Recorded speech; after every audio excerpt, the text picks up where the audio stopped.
Tuscany in Lombok, everyone. It's Hanifa Menon from hearthealthbrainhealth.com, encouraging healthy grieving and mindful actions.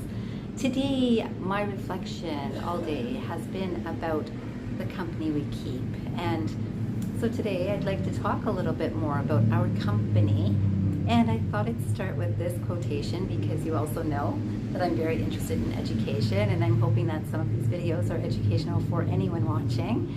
This first quotation says, "Be as careful of the books you read as the company you keep, for your habits and character will be as much influenced by the former as the latter."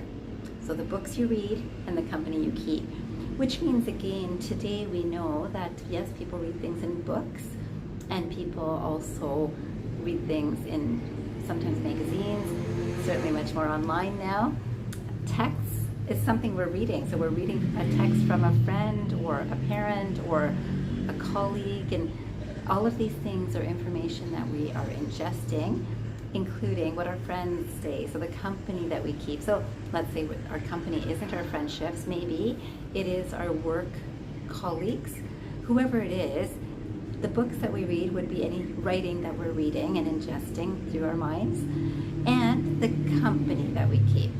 So in this, each one is just as important as the other, and I strongly believe this. Today we can see that there's so many sources of information that even when we look at books, sometimes we have to look up, like, who wrote this book or who wrote this quotation? You know that I use quotations.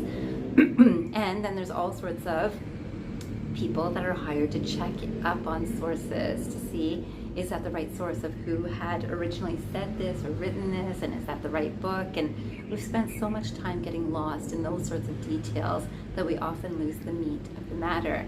And the meat of the matter is, what are we ingesting? What are the words that we're taking in? What is the energy that we're taking in? Because of course, whatever we take in is what then flows from us too. So the quotations that I had really come across a few days ago that really hit home, and they're linked with success and failure. And when I look at schooling, whether professional schooling or grade school, all of it is with an intention to have some success. And so I came across this quotation that said, "Tell me who your enemies are, and I will tell you who you are becoming. Also tell me who your friends are, and I will tell you the limits of your future." That's big. So tell me who your enemies are, and I will tell you who you are becoming.